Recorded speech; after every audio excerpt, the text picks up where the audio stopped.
Ya, baik. Jadi kita akan lanjutkan. Jadi bagian ini atau part ini kita akan bahas lanjutan. Jadi kalau sebelumnya kita udah bahas tentang WBS, Work Breakdown Structure. Nah, kali ini kita akan lanjutkan tentang bagaimana memvalidasi ya, memvalidasi sebuah ruang lingkup ya. Artinya gini ya, apakah ruang lingkup kita itu udah cukup tepat atau benar, atau misalnya apakah ruang lingkup kita ini udah melingkupi semua atau belum. Nah, kita lakukan namanya step 5 yaitu validate ya, memvalidasi scope ya. Jadi di sini mungkin ada beberapa contoh ya. Mungkin ini ada sebuah kejadian di mana bagaimana kalau ruang lingkup itu kemungkinan ada dua kan ya, terlalu luas, too broad, atau mungkin terlalu kecil ya. Kalau contohnya di sini terlalu luas dulu ya.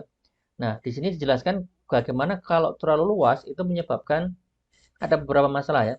Jadi contoh misalnya di sini kalau kita jelaskan di sini karena apa istilahnya di sini ya, karena terlalu luas di sini akan menyebabkan ininya jadi tidak ke-manage dengan baik sebenarnya.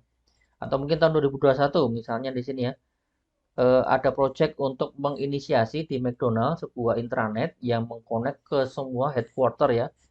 Nah, setelah dia menghabiskan 170 juta miliar US dollar, nah ternyata mereka baru merasa ya bahwa project was too much ya, jadi terlalu banyak yang dihandle dan mereka akhirnya merasa gagal ya karena mungkin terlalu skopnya terlalu besar ya. Jadi maka ini kita penting sekali ya sebelum benar-benar di running kita harus validasi dulu skopnya ya.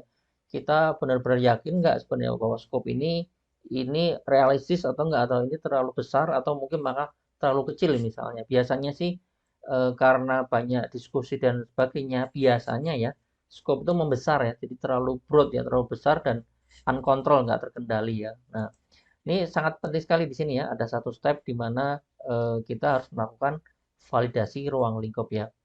Nah, di sini juga ada pernyataan yang mungkin ini adalah pernyataan yang akan kita sering temui dalam project management adalah sangat susah sekali, very difficult to create good scope statement ya. Ini benar banget ya. Nanti ketika Anda mengalami project, sulit sekali, benar-benar sulit ya, membuat scope yang sangat bagus, yang sudah detail, atau mungkin yang sudah sangat lengkap, atau sudah tidak ada yang ketinggalan, dan seterusnya ya. Dan juga sulit juga membuat WBS for a project ya. Ini memang benar-benar sulit ya. Oke, jadi mungkin di sini dibilang bahwa it's more difficult to verify project scope and minimize scope change ya. Jadi mungkin ini juga mungkin lebih rumit lagi ya.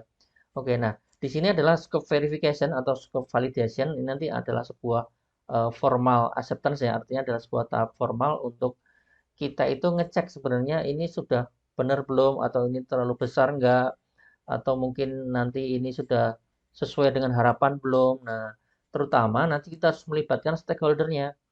Jadi stakeholdernya siapa ya? Nanti adalah orang-orang yang terlibat dalam proyek ini. Baik itu nanti yang mendanai, iya, pimpinan juga iya, termasuk nanti usernya dan semuanya ya. Jadi nanti kita akan seolah kayak diverifikasi ya, benar nggak ini udah benar ya? Apakah ini terlalu ambisius? Apakah ini terlalu kecil dan seterusnya? Nah, kita lakukan verifikasi atau validasi sebuah ruang lingkup sebuah proyek ya. Oke.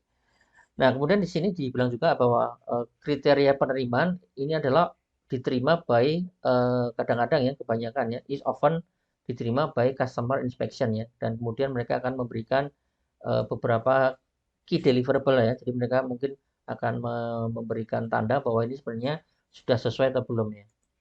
Oke. Nah, jadi tahapan ini mungkin nanti ada beberapa hal ya. Jadi kita akan lihat inputnya jelas ya. Jadi dari pekerjaan selanjutnya, sorry maaf, pekerjaan sebelumnya terkait dengan BPS. Nah, kita gabungkan, kita proses menggunakan teknik inspection, group decision making. Nah, dari sini kita akan melihat ya bahwa eh, kira-kira ini project, kira-kira mau lanjut nggak, atau kira-kira project ini mana aja yang mau kita ambil, atau scope mana yang mungkin perlu dieliminasi atau enggak, atau bagaimana ya.